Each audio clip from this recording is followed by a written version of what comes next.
오늘 우리가 읽은 히브리서 11장은 읽으면 읽을수록 놀라움을 금할 수 없는 그런 인물들이 모두 모여 있습니다. 왜냐하면 이분들은 예수님을 잘 알지 못하는 분인데도 불구하고 믿음과 소망으로 살았기 때문입니다. 이분들이 처한 상황을 생각할 때 과연 내가 이러한 믿음을 보일 수 있을까 하는 궁금함이 생깁니다. 그러면서 드는 생각은 나보고 이런 믿음을 가지란 얘기야? 막 이런 이건 나하고 너무 먼 얘기 같아, 이런 생각이 듭니다. 우리가 지난주에 이어서 믿음과 소망에 대해서 생각해 보려고 하는데요, 우리는 사실 예수님을 통한 믿음을 갖게 됐습니다.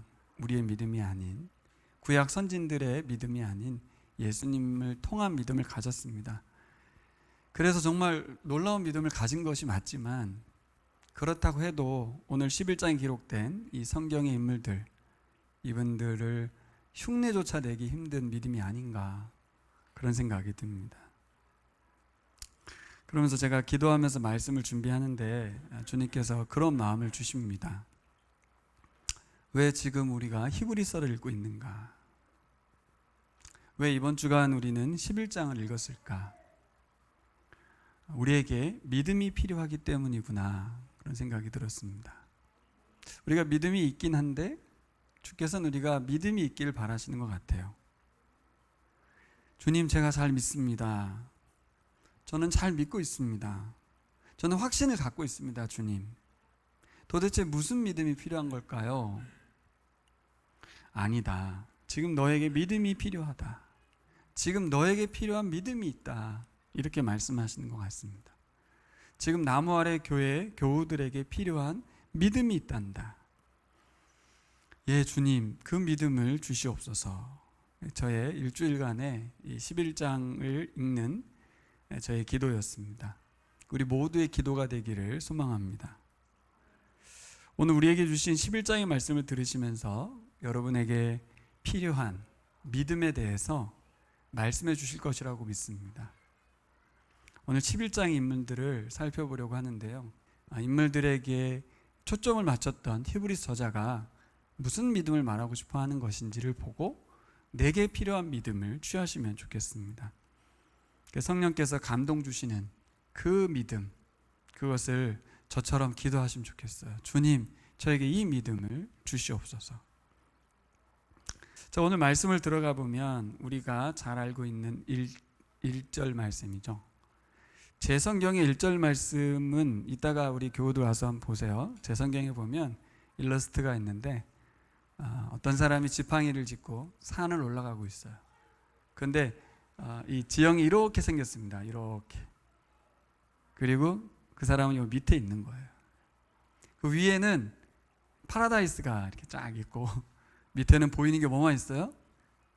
암벽만 있는 거죠. 믿음은 바라는 것들의 실상이에요. 보지 못하는 것들의 증거다. 우리가 잘 아는 그 말씀을 이분은 스위스 작가거든요. 이렇게 그렸습니다. 히브리서 저자가 말하는 믿음은 그저 기대하는 바, 바라는 바가 아니고 확실한 거다라고 말을 하거든요. 오늘 보면 단어를 뭘로 썼냐면 confidence, assurance, substance라는 세 가지 단어를 썼더라고요. 제가 검색하다 보니까 영어 성경이 몇십 가지가 있더라고요, 진짜. 근데 대부분의 단어가 세 가지를 썼습니다. 확신이라는 단어와 보증이라는 단어와 물질이라는 단어를 썼어요. 전 여기서 무엇을 주목했겠습니까? 물질. 그동안 우리 이 단어는 헬라어적으로는 확신이라는 단어가 가깝거든요. 근데 물질이라고 번역을 했습니다. 믿음은 물질이다, 뭐 이렇게까지. 야, 믿음이라는 것은 관념적인 거고 심리적인 측면이 강한 것인데 어떻게 물체로 이야기를 할 정도까지 말을 할까? 그렇잖아요. 막연한 기대와 소망일 수 있는 게 믿음인데, 아직 이루어지지 않은 것이 믿음이고 그거를 이루어질 거라고 믿는 것이 믿음인데, 손에 잡은 것처럼, 뭔가 물질을 잡은 것처럼 substance라는 단어를 썼더라고요. 이 말은 무슨 말이에요? 믿음은 실제적이다, 그런 뜻입니다. 우리 그리스도인의 믿음은 실제적인 줄 믿습니다. 아주 실제적이다라는 말이 오늘 우리에게 좀 다가왔으면 좋겠어요. 관념적이지도 않고 추상적이지도 않고 실제적입니다. 왜 실제적일까요? 그 믿음의 주체가 우리에게 있지 않기 때문에, 하나님께서 그 믿음을 주관하고 계시기 때문에 실제적입니다. 왜? 우리는 하나님을 믿거든요. 존재하신 하나님을 믿거든요. 그분께서 온 세상을 창조하셔서 존재케 하신 것을 믿기 때문에 우리가 이 땅을 딛고 사는 이상 우리가 가진 믿음은 실제적인 믿음일 수밖에 없습니다. 그런데 사실 현실은 그렇지가 않아요. 신앙생활을 하면서 우리가 신앙, 신자라는 단어, believe in God이라고 하는 하나님을 믿는다는 그 믿음이 추상적이거나 관념적일 때가 많습니다. 그런데 히브리서 저자는 아니다. 믿음은 실제적인 것이다. 믿음은 물질이다라고까지 번역을 했습니다. 두 번째 단어는 어떻게 믿음이라는 것이 관념이 실제가 될까? 뒤에 보면 증거라는 단어와 에비던스라는 단어거든요. 에비던스. 제가 회사 다닐 때 증거를 제출하라, 에비던스를 제출하라 이렇게 말을 하더라고요. 프루프라는 단어가 있어요. 프루프. 그 다음에 신념, 설득, 컨빅션이라는 단어를 썼습니다. 믿음이 어떻게 보이지 않는데, 보이지 않는 것이 믿음을 통해서 믿음이 증거가 된다, 믿음이 에비던스가 된다, 믿음이 프루프가 된다는 거예요. 보이지 않는 것의 증거는 믿음이라는 거예요. 좀 쉽게 말하면 하나님의 존재하심에 대한 증거는 그리스도인의 믿음이라는 거예요. 받아들여집니까? 하나님 존재를 뭘로 증명할 겁니까? 제 믿음으로 보여줄 수 있습니다. 이렇게 말하는 거죠. 자, 이 선언적인 말씀을 시작으로 오늘 11장은 구약의 믿음의 인물들을 소개하고 그들의 믿음을 소개하고 있습니다. 이분들은 모두들 이 믿음이라고 하는 것의 소유자들인데요. 여러분도 이 믿음을 가지셨죠? 네, 그렇습니다. 우리도 이 믿음을 가졌습니다. 그러면 우리들도 성경의 인물들과 같은 인물들이 되는 겁니다. 믿음의 사람들이란 얘기죠. 논리적으로는 그렇습니다. 아까 제가 어떻게 이 사람들을 흉내나 낼 수 있을까 하지만 사실은 우리도 성경의 인물들과 동일한 믿음의 사람들인 거죠. 그렇다고 한다면 이분들이 처한 상황처럼 우리가 위험에 처하거나 하나님이 우리에게 믿음에 대한 도전을 주실 때 과연 우리가 믿음을 보일 수 있을까? 논리적으로는 같은 믿음이고 믿음의 사람이고 하나님의 사람들이 맞는데 그들처럼 믿음을 보일 수 있느냐는 것이죠.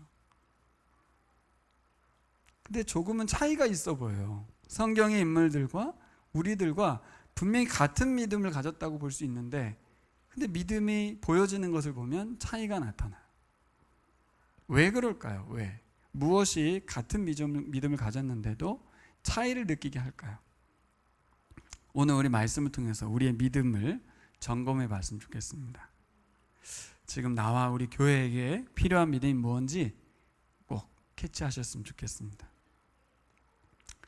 오늘 이 원리, 무엇이 이 11장에 있는 믿음의 선진들의 믿음이 보여지고 증거가 되기까지, 보이지 않는 것들의 증거가 되기까지, 믿음이 물질이 되기까지 구체적이었는가? 어떻게 하면 우리도 우리 신앙생활에서 이것이 추상적이고 관념적인 믿음이 아니라 실제적인 믿음으로 성경 인물들과 같은 믿음이 될 것인가에 대한 이 원리를 풀면 사실 오늘 성경 인물들의 해석이 다 풀리고 우리의 신앙생활도 다 풀립니다. 우리의 삶에 반영할 수 있어요, 이 믿음을.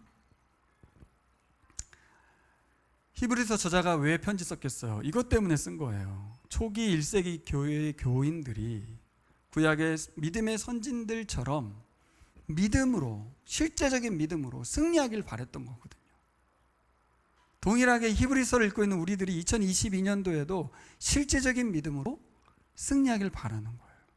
히브리서를 쓴 이유예요. 그러니까 우리가 이것을 그냥 우와, 그분들 믿음이 대단했어, 존경스러워, 우리도 닮아가고 싶어 이렇게 하고 끝날 얘기가 아니고 진짜 이 상황 속에서 초기 1세기 박해 속에서 흔들리는 믿음 생활을 하는 저 교인들 가운데에서 다독여서 누구도 떨어져 나가지 못하도록 막게 하고 교회가 든든히 서도록 하기 위한 히브리서 저자의 마음이 담겨 있거든요. 그러면 이 시대도 마찬가지인 것 같아요. 무엇이 우리를 흔들리지 않게 할 거냐는 거예요. 믿음인데 그 믿음의 인물들을 소개하고 그들의 믿음이 무엇인지를 발견해서 오늘 우리가 흔들리지 않아야 될 이유를 찾으라는 거죠.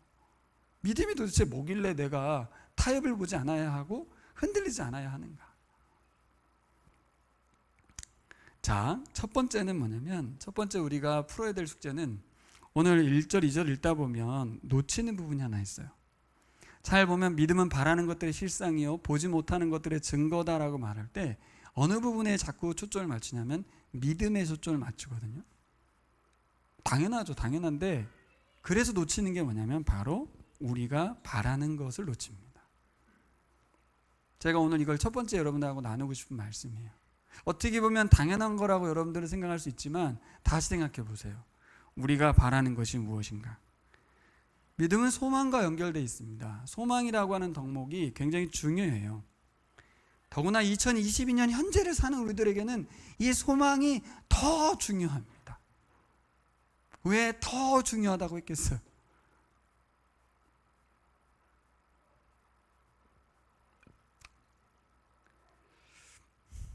우리의 소망이 이 성경에서 말하는 그 소망이 맞는가라는 질문인 거죠.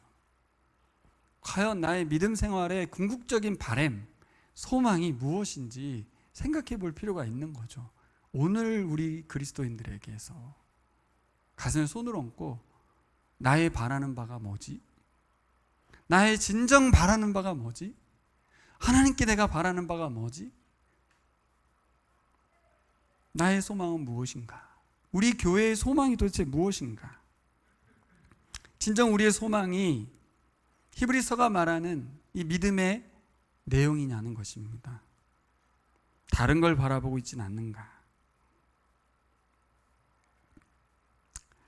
주님께서 그 소망을 이뤄갈 것이 분명하고 예수님 분명 우리 안에 계시고 예수님은 우리를 천국에 인도할 것이 분명하다. 이게 믿음이잖아요. 이 믿음 우리가 가졌잖아요. 그러다 보니까 뭘 잃어버렸어요? 소망을 잃어버렸어요. 믿음을 가졌는데 믿음이 확실한데 어느새 소망은 없어졌어요. 이미 이뤘고 끝났다고 생각이 되잖아요. 뭐 천국 갈 건데 하나님 나라는 이루어질 것이고 믿음은 분명한데 소망이 없어진 상황. 이게 2022년에 우리 그리스도인들의 상태가 아닐까? 이런 생각이 이번 주에 좀 들었어요. 여러분, 우리가 신앙생활하는 데 있어서 믿음을 포기하지 않고 인내하는 이유가 무엇입니까? 우리가 헌신하는 이유가 무엇입니까? 우리 가슴을 뜨겁게 달구는 그 무엇인가가 소망이어야 되는데 과연 그게 소망입니까? 우리를 뜨겁게 하는 그것이? 진정 우리가 예수 그리스도의 부활의 영광에 이르게 될 것을 바라보면서 가슴 뜨겁고 그것을 위해서 인내하고 그것을 위해서 헌신하고 있습니까?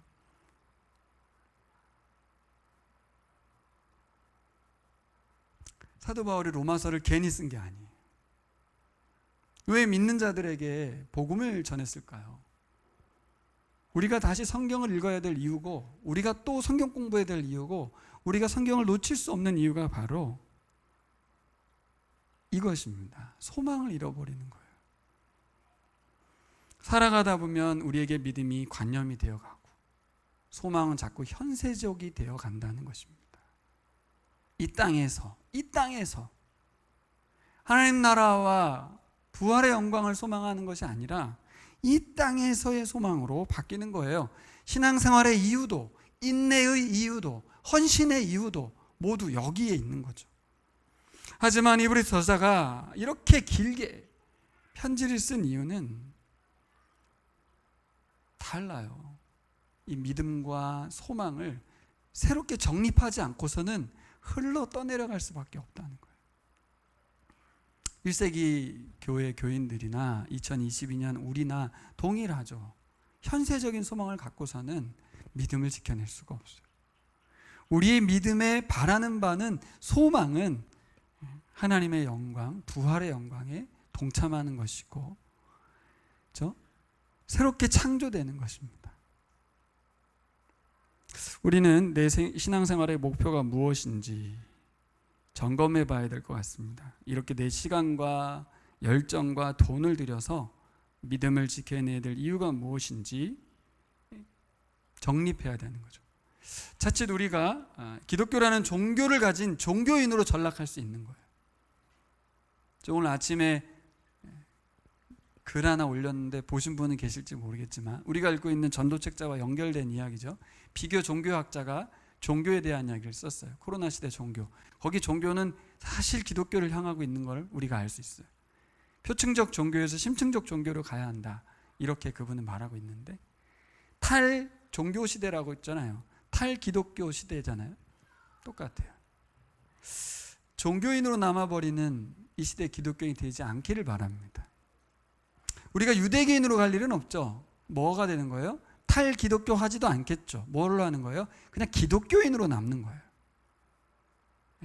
무슨 말인지 아시겠죠? 종교인으로 남는 거예요.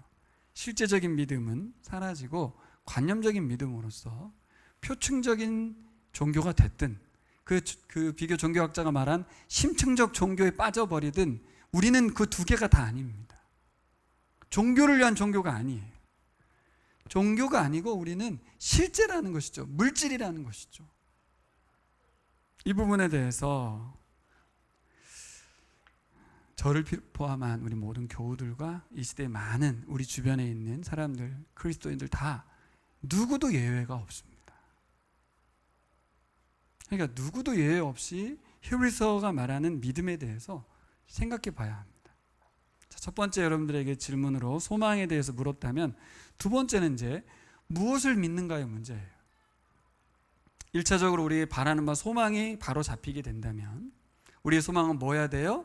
하나님의 영광에 이르는 거예요. 그게 뭐예요? 부활의 영광에 이르는 거예요. 예수 그리스도와 같은 존재가 되는 것입니다. 그럼 그것이 우리에게 꿈이라기보다는 그것을 주께서 우리 안에서 일하고 계시고 우리도 그것을 위해서 힘쓴다는 거예요. 다른 것을 하지 않아요. 현세적이지 않다는 것이죠. 두 번째는 무엇을 믿는 것인지를 정리해야 되는데요. 히브리서의 믿음은 과거와 현재와 미래 이 세 가지 시점을 모두 어우른 믿음입니다. 사실 믿음하면 미래형이잖아요. 그렇죠? 미래형입니다. 미래의 소망을 확신하는 것인데 근데 우리의 믿음은 소망이 완성될 것에 대한 믿음이잖아요. 그렇죠? 우리의 소망이 완성될 것, 영원한 안식에 들어갈 것, 하나님 품에 안길 것에 대한 믿음이잖아요. 그러면 그 약속, 그 소망에 대한 약속은 언제 주어졌습니까? 과거에 주어졌거든요. 그 약속 시점은 과거입니다. 3절을 읽어보겠습니다. 믿음으로 우리는 세상이 하나님의 말씀으로 지어졌다는 것을 깨닫습니다. 보이는 것은 나타나 있는 것에서 된 것이 아닙니다. 다시 한번요.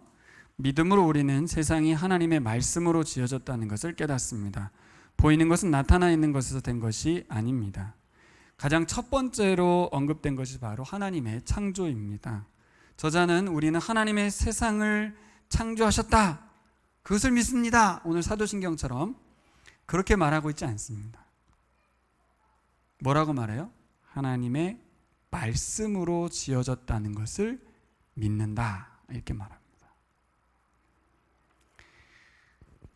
뭐라고요? 하나님이 세상을 창조했다를 믿는 게 아니라 하나님이 세상을 말씀으로 지었다는 것을 믿는다. 말씀이 더 초점이 있는 것이죠. 세상이 말씀으로 지어졌다. 새 번역은 깨닫는다고 번역했지만 개역 개정은 우리가 안다라고 번역을 했습니다. 말씀으로 지어졌다는 것을 우리가 알고 있습니다. 이 우리가 안다라는 단어, 헬라어는 기노스코고 히브리어는 야다라는 단어로서 여러분 많이 들어보셨죠? 관계적인 알미거든요. 우리는 알고 있습니다. 하나님이 세상을 창조하실 때 말씀으로 지으신 것을 알고 있습니다. 어떻게 알아요? 지식적인 알면 아니라는 거예요. 관계적으로 알고 있다는 거죠. 어떻게 관계적으로 알고 있어요? 그것을 풀어가야죠. 우리의 믿음은 관념적이고 지식적인 알미 아니라 관계적인 알미고 경험적인 알미고, 그렇죠? 하나님께서 우리에게 주신 박해를 주신 삶이에요. 우리의 믿음은 말씀을 믿는 믿음인 줄 믿습니다. 예, 우리의 믿음은 말씀을 믿는 거예요. 어떻게 활자로 된 글자를 믿음으로 믿냐는 거예요. 믿음으로 받아들이냐는 거죠. 이게 굉장히 중요한데, 활자인데, 글자인데, 하나님은 어떻게 일하세요? 항상 말씀으로 일하시잖아요. 어떻게 해요? 하나님은 늘 먼저 말씀으로 우리에게 다가와서 관계를 시작하십니다. 말을 걸어오세요. 설교 시간에든 도라를 할 때든 묵상을 할 때든 하나님의 말씀이 들립니다. 그래서 관계를 트시고요. 그분은 계속해서 말씀을 하시는데 어떤 말씀을 하세요? 내가 너를 통하여 너를 위해서 일하겠다고 말씀을 하세요. 그리고 또 어떻게 하냐면 하나님 계속해서 일을 또 하세요. 행하세요. 말씀하신 대로. 그렇게 해서 하나님은 뭘 알려주십니까? 자신을 알려주세요. 하나님은 세상을 창조하실 때도 말씀하시고 말씀하신 그대로 되는 것을 보여주시고 좋아하신 것처럼 우리에게도 말씀하여 주시고 우리에게 말씀을 순종하게 해서 말씀을 일하게 하셔서 그죠? 하나님 일하셔서 하나님을 경험하게 하는 거예요. 하나님이 이렇게 인격적으로 일하고 계시구나. 따뜻하게 살아계셔서 역사하고 계시구나 깨닫게 하셨습니다. 자, 그러면 지금까지 우리에게 그렇게 하셨잖아요. 그렇죠? 우린 그런 관계적인 알림을 갖고 있잖아요. 하나님 말씀하시고 그 말씀에 어느 날 내가 감동을 입어서 내가 순종을 했더니 일이 일어나 버리고 그래서 그 일이 일어난 뒤에 하나님을 경험하게 되는 거예요. 이 원리가 미래 완성될 소망에도 동일하게 적용되는 겁니다, 여러분. 그걸 믿는 거예요. 하나님은 사람들의 약속을 신뢰할 수 있도록 하나님의 말씀을 신뢰할 수 있도록 어떻게 하세요? 계속해서 세상으로 하여금 믿음의 사람들로 하여금 하나님의 신실함을 선포하세요. 내가 어떤 존재인지 세상에 계속 알리시죠. 하나님은 신실하시다. 이 신실하시다가 무슨 뜻이에요? 약속을 지키신 하나님이다. 그런 뜻이죠. 말씀대로 일하신 하나님이시다. 그겁니다. 하나님의 신실하심이 성경의 주제잖아요. 결국 우리는 뭘 믿는 거예요? 하나님의 신실하심을 믿는 거예요. 사람들에게 믿음을 주시기 위해서 하나님 무슨 방법을 사용했어요? 하나님을 알려주셨어요. 하나님의 말씀의 약속을 믿게 하려는 의도였죠. 12절을 보시면 한 여인이 나옵니다. 같이 읽을까요? 믿음으로 사라는 나이가 지나서 수태할 수 없는 몸이었는데도 임신할 능력을 얻었습니다.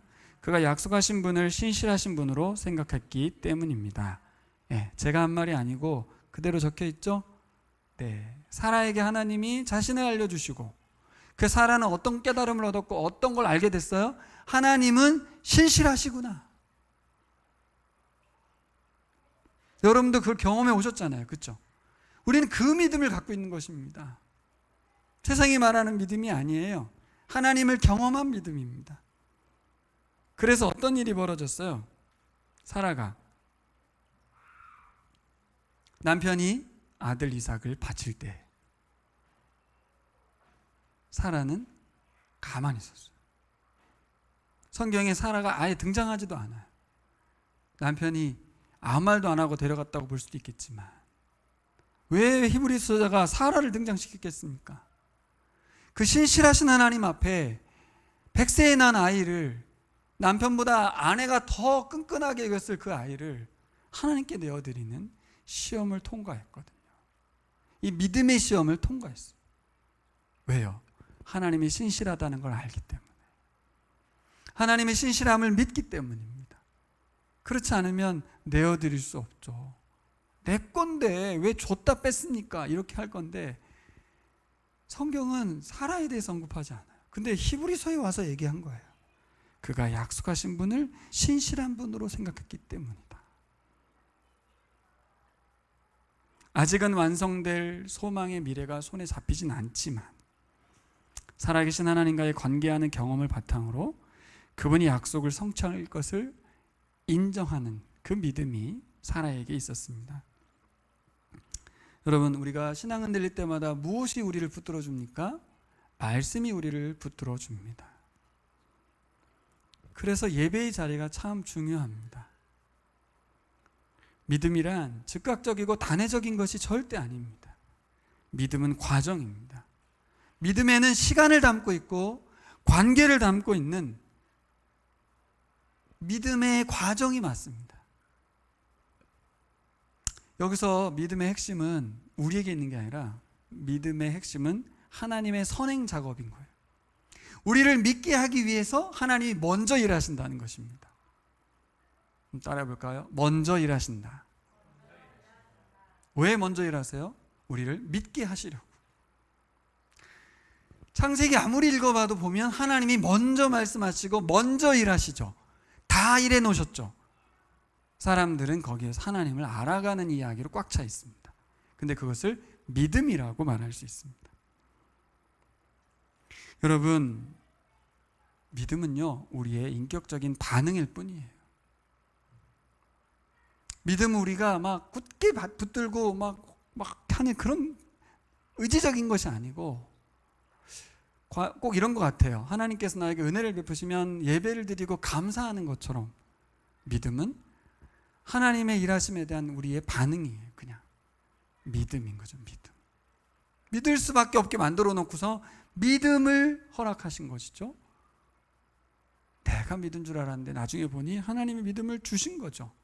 종합해 보면 믿음은 하나님 우리를 위해서 말씀하시고 그 말씀대로 일하셔서 우리에게 하나님이 어떤 분인지 보여주시고 이제 영원한 하나님 나라의 안식을 약속하시고 믿음으로 반응할 걸 요구하실 때 우리가 어떻게 하면 되는 거예요? 하나님을 알기 때문에, 하나님 말씀을 신뢰하기 때문에, 그 말씀대로 재창조될 것을 믿기 때문에 어떻게 합니까? 인내를 하고 소망을 갖고 신앙의 길을 걸어가는 것입니다. 할렐루야. 네. 다음은 하나님을 아는 사람들. 이제 하나님을 아는 사람들의 믿음의 이야기가 4절부터 나오잖아요. 오늘 본문 읽은 데까지만 살펴보고 오늘 마칠 건데요. 하나님을 아는 사람들의 반응은 뭘까요? 믿음이죠. 믿음. 네.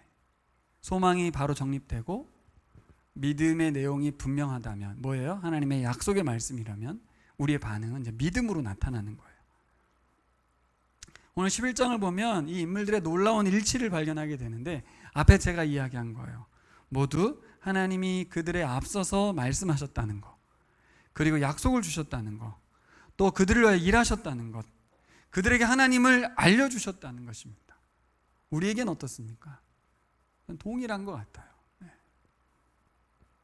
그들은 믿음이 점점 자라나서 믿음의 시험을 통과하기도 하고 넘어지기도 했습니다.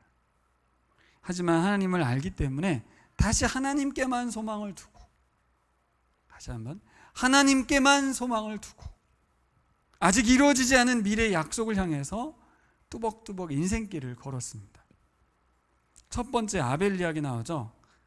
오늘 아벨에서 우리가 생각해 봐야 될 것은 아벨은 어떻게 더 나은 제사를 드릴 수 있었을까?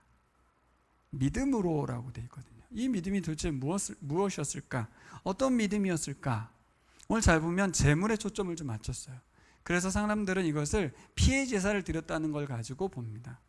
하지만 그렇게 보기엔 좀 그래요. 가인을 가지고 해석해야 될 것 같아요. 가인을 하나님 어떻게 하셨죠? 가인과 그의 재물을 거절하시고 아벨과 그의 재물을 받으셨잖아요. 제사 드리는 그 순간만 가지고는 판단하기가 좀 어렵습니다. 그 순간 재물과 그 사람을 판단하기 어려워요. 그 뒤에 가인이 뭐라고 했어요?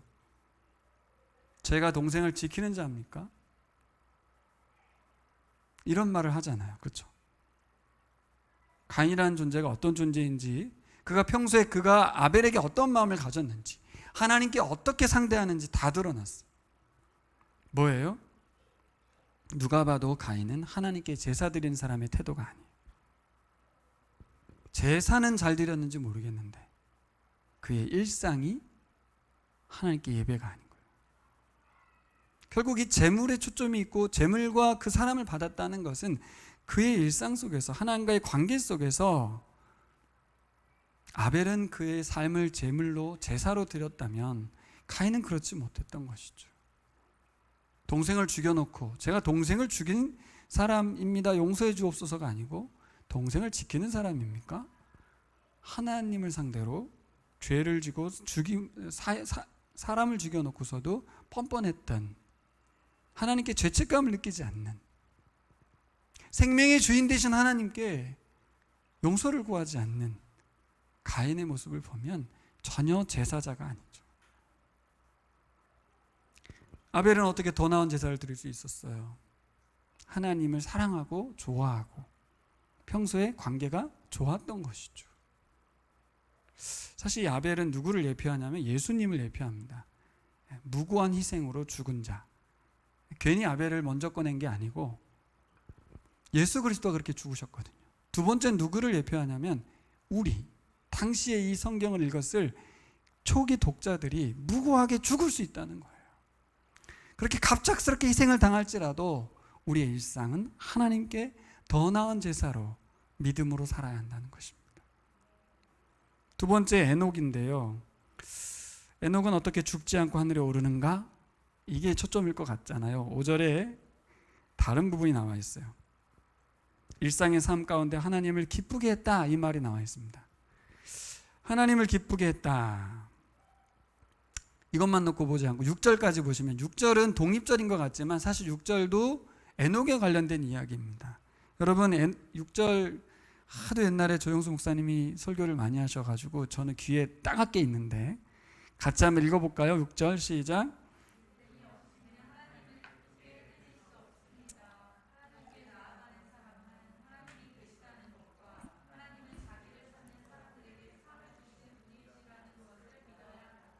네, 그냥 쉽게 풀어드리면 반드시 그가 계신 것과 이것은 뭐예요? 하나님의 임재의식을 갖는 겁니다. 하나님과의 현재 관계에 집중을 하는 거예요. 반드시 하나님께 나아가면 하나님 거기 계시고 나에게 응답하신다는 현재적인 하나님과의 동행을 말하고, 두 번째, 자기를 찾는 자에게 상 주신다. 이것은 뭐예요? 하나님이 약속하신 미래를 확신하며 살아가는 삶이에요. 이게 믿음이라는 거예요. 현재 하나님과의 동행, 미래에 하나님께서 나에게 소망 가운데 이루실 거라는 확신, 그게 믿음이라는 거예요. 이 믿음이 있어야 하나님을 기쁘시게 할 수 있다는 거죠. 누가 그랬다는 거예요? 에녹이 그랬었다는 거죠. 그래서 에녹을 통해서 우리가 얻을 수 있는 건 뭐냐면, 믿음이란 한순간 반짝반짝하는 믿음이 아니다. 일정 기간 반짝반짝하는 게 아니고 하나님께로부터 받은 말씀을 통해서 계속해서 알려주신 하나님의 은혜를 바탕으로 미래를 소망하며 살아가는 삶이 믿음이에요. 그러니까 전인생적인 믿음이에요. 그래서 여러분, 우리 천천히, 또 힘들어도 포기하지 말고 끝까지 같이 갔으면 좋겠습니다. 할렐루야. 네. 우리도 죽지 않고 천국 가고 싶습니까? 그게 무슨 소용이 있어요? 예수님 통해서 부활할 건데 그거는 의미가 없고, 중요한 건 여기에서도 천국을 계속 누릴 수도 있다는 것이요. 그게 에녹이었잖아요. 여기 있으나 데려가나 큰 차이가 없는 사람이 에녹이었어요. 세 번째는 노아인데요. 노아는 앞에 두 사람과 차이점이 있습니다. 그 두 사람이 연결되어 있어요. 아벨과 에녹이 연결되어 있어요. 현재적인 측면에서 하나님과의 동행이 믿음이다 라고 말했다면, 노아와 아브라함은 좀 다른데, 노아는 이런 표현이 여기 써 있죠. 세상을 정죄하고 믿음을 따르는 의의 상속자가 되었다. 그래서 노아는 어떻게 다르냐? 첫째, 노아는 세상의 죄와 충돌하며 살았습니다. 아벨과 에녹이 개인 경건적인 삶을 살았다면, 노아는 이 사회 속에 살아가면서 이 사회가 하나님을 거절하는 거예요. 하나님을 믿지 않는 거예요. 하나님을 배반한 사회 속에서 유일하게 믿음을 지키고 살았던, 믿음으로 승리한 사람으로 나옵니다. 세상을 단죄하고라고 돼요. 네. 둘째, 노아는 현재적인 삶보다는 미래에 초점을 맞추고 살았던 사람이죠. 그렇죠? 물론 에녹도 하나님의 상이라는 미래적 관점을 갖고 있었지만, 우리가 잘 아는 것처럼 노아는 오직 미래만을 바라보고 살아온 사람이었습니다. 그러니까 얼마나 힘들어요. 이건 뭐 현재적으로는 바랄 것이 하나도 없는 사람, 욕만 먹는 사람, 소망도 없는 사람, 오직 미래에 하나님이 비 내릴 것만 기대하고 있고 자신의 가족의 구원만을 준비하며 살아야 하는, 누구도 우리에게 동참해 주지 않는 상황 속에서 믿음을 지켜야 했던 사람, 이게 괜히 써진 게 아니라 이 세 분, 아벨과 에녹과 노아는 당시 초기 교회 교인들의 상황과 직접적으로 연결되어 있는 거예요. 아까 말씀드린 대로 박해 속에 있었던, 무고한 희생을 당할 수 있는 환경 속에 있었던 사람들. 에녹은 하나님께 나아가 미래의 상을 기대해야 되는 것들, 또 노아는 이 죄악된 세상 속에서 여전히 경건하게 믿음으로 살아가야 될 교인들을 향한 메시지가 있었던 거예요. 근데 우리에게도 연결이 되죠. 2022년도에도 이분들은 연결이 되는 것 같아요. 자, 다음은 아브라함과 사라의 믿음인데요. 이분들은 노아와 짝이 되어 있습니다. 자, 이분들에게 말씀은 그냥 정보가 아니에요. 굉장히 중요하죠. 사실 아브라함은 뭐부터 나와요? 말씀 듣고 고향 땅을 떠난다부터 나오거든요. 안전한 자기 고향에서 미지의 땅으로 하나님이 가라시는 곳으로 갑니다. 어떤 의미냐면 새로운 창조를 시작하신 하나님께 반응하는 거예요. 믿음으로 반응하는 거예요. 이 말씀대로 했다가 내 인생이 어떻게 될 거냐에 대해서는 전혀 계산하지 않는 믿음이었죠. 뭐예요? 실현 가능성, 하나님이 계획하신 그 도성을 바랐다고 히브리서는 말하고 있는데 계속 미래형을 말합니다. 에이, 진짜일까 싶어요. 정말 아브라함이 하나님께서 그린 그 성을 바랐다는 이야기인가? 여러분 잘 해석하셔야 돼요. 그 해석은 어디로 가서 해야 되냐면 39절 40절 가서 해야 되는 거죠. 분명 아브라함은 몰랐죠. 가나안 땅 들어가 사는 것도 애매한 상황에서 무슨 먼 미래에 이루어질 하나님의 성을 받겠습니까? 하지만 이 믿음이 흘러 후손들에게 이어져서 예수 그리스도를 통한 우리에게 믿음이 이어져서 우리가, 저들이 말했던 그 믿음의 연결자인 우리가 저들이 꿈꿨던 그 미래의 소망에 가까이 와 있는 증거라는 거예요. 우리가 아브라함이 열심히 믿음을 지켰던 그 증거가 우리라는 거예요. 우리 그 초기 교회 교인들을 향해서 쓴 이야기죠. 첫 번째는. 그 다음 우리들한테 하는 얘기죠. 우리가 동일한 믿음으로 하나님 나라를 향해서 걸어가고 있기 때문에 아브라함의 믿음은 헛되지 않다는 거죠. 그러니 여러분 포기하지 말자는 거예요. 아브라함도 안 포기했고 우리도 안 포기하면 모두가 저 하나님 나라에 들어갈 거라는 것이죠. 여러분, 우리가 말씀에 대한 부분을 실현 가능성, 계산 따지지 않고 순종할 때 하나님이 어떻게 일하시는지 여러 번 경험해 왔지 않습니까? 우리도 그렇게 했으면 좋겠습니다. 10절 보시면 하나님이 계획하시고 지으실 터가 있는 성을 바랐다. 계획성경은 이렇게 돼 있어요. 말도 안 되는 이야기인 것 같지만 믿음이라는 것에 포함되어 있대요. 그러니까 우리가 어떤 믿음을 갖고 있는지 우리는 잘 몰라. 우리의 믿음이 앞으로 어떻게 폭발할지 아무도 모르는 거라는 거죠. 아브라함의 순종과 아브라함의 믿음은 우리를 낳았다는 것이니까요. 그렇잖아요. 믿음의 조상이라고 하잖아요. 예수 그리스도를 오게 한 사람이고 이스라엘의 민족의 조상이 된 것이고 하나님 나라를 새롭게 시작하는 데 있어서 시발점이 된 사람이었어요. 단순한 순종이 아니었죠. 그는 그냥 개인적 순종이었을 뿐인데 우리도 그렇다는 거예요. 우리 개인의 순종이 향후 내 자녀와 자손과 내 주위의 어떤 사람들을 위해서 어떻게 일어날지 아무도 알 수 없어요. 이게 바로 하나님의 말씀의 능력인 줄 믿습니다. 사라는 생명의 근원 되신 분이심을 이삭을 낳으면서 깨닫게 됩니다. 신실하신 하나님을 알게 되죠. 그 부부는 이삭의 생명을 하나님께 돌려드림으로써 믿음의 시험을 통과했습니다. 근데 이분들 부부를 잘 보면 아까도 반복해서 말씀드렸지만 믿음의 과정이 어떻게 돼요? 시작이 하나님이다. 그분이 말씀하시고 그분이 계속 그 안에서 믿음을 일으키시고 그들에게 생명을 넣어주시고 생명을 낳게 하시고 지속해서 어떻게 하신 거예요? 하나님을 알려주시고 경험해 주시고. 자, 이때 우리에게 남아있는 것이 하나, 믿음.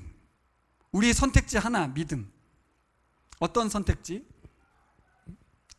눈에 보이는 현실. 사라가 90세였죠? 네, 10살 차이니까. 90세 할머니 보면서 경수가 끊어졌는데 애를 내년에 낳을 거다라고 말할 때 피식 웃었잖아요. 그래서 이삭이 된 거 아니겠어요?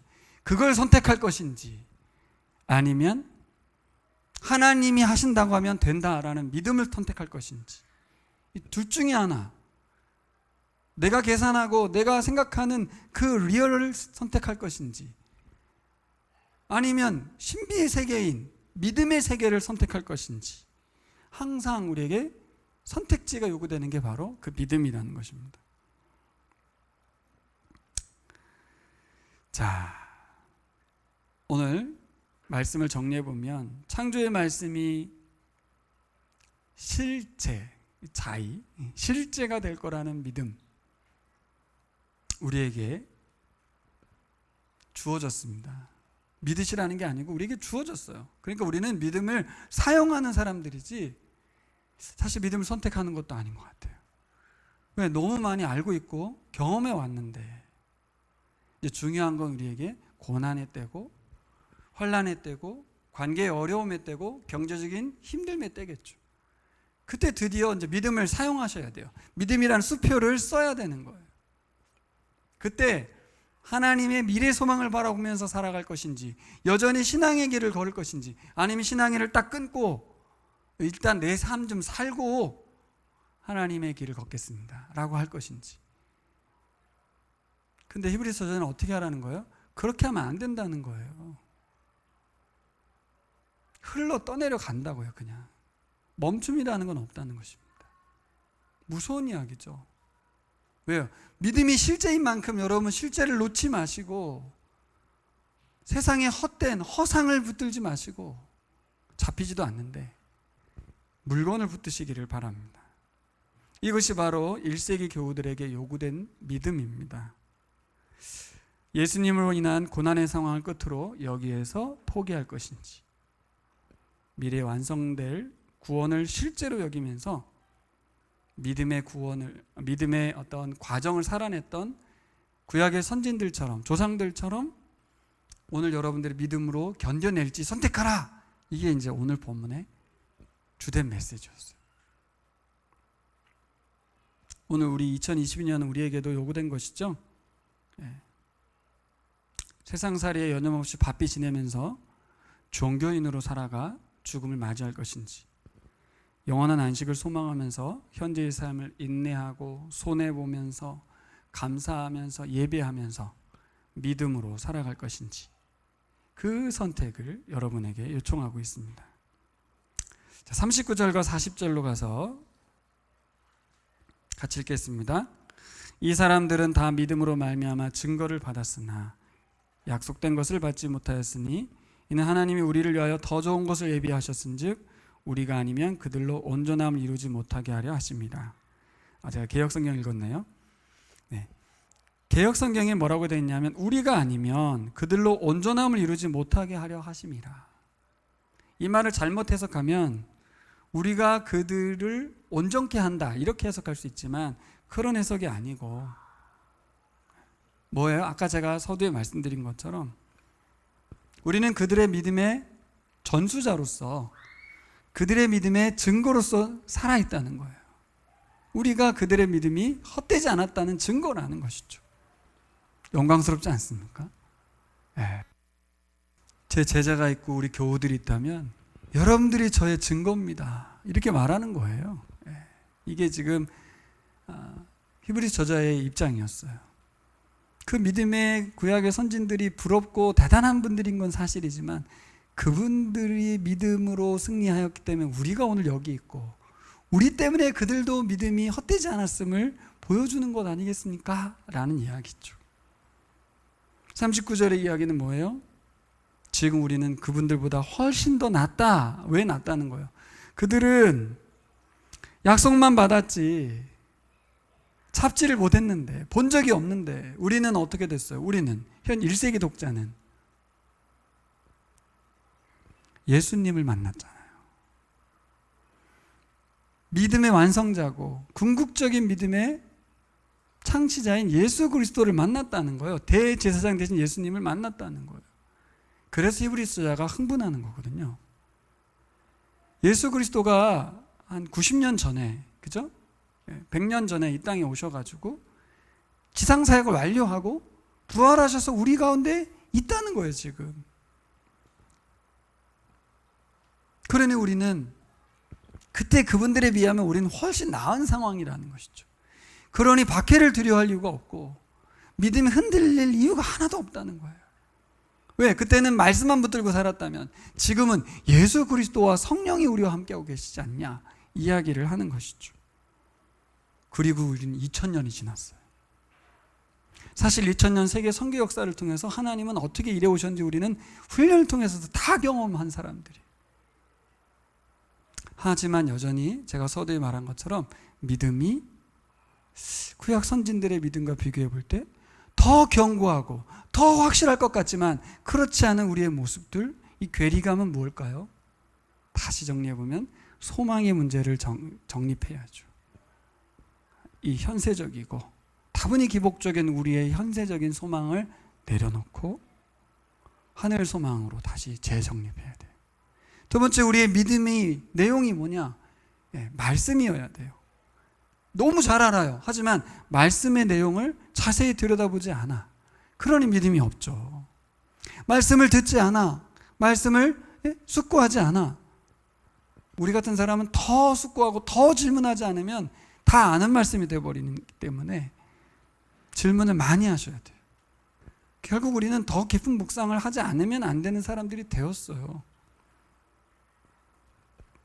왜 그래야 됩니까? 우리가 그동안 그만큼 많이 훈련받았기 때문에 이제 우리는 나를 위해서도 그렇고 다른 분들을 위해서도 하나님의 말씀의 본질적인 의미를 알려줄 수 있는 사람들이 됐잖아요. 그 교제 자체는 그냥 바나바는 은사로 그를 받았다로 끝나지만 더 깊은 원리를 발견하고 그 뜨거움 속에서 우리의 삶을 새롭게 시작해야 우리 가운데 이질적인 사람이 왔을 때 우리도 받을 수 있죠. 모두가 다 안 된다고 말하는 신천지 이단을 우리도 받을 수 있는 거예요. 어떻게? 그냥 신천지라서 받아주는 게 아니라 그가 회심한 걸 분명히 알았기 때문에 받은 거겠죠. 그렇죠? 그런 것들을 우리가 묵상을 해봐야 된다는 것입니다. 자, 오늘 말씀을 마무리하면서 히브리서 12장 1절부터 3절까지를 읽고 마치려고 합니다. 우리 엎드린 기도 기간 마지막도 읽겠지만 우리의 믿음이 어떠해야 되는지 오늘 히브리서 12장 1절 3절 읽겠습니다. 같이 읽게요. 시작.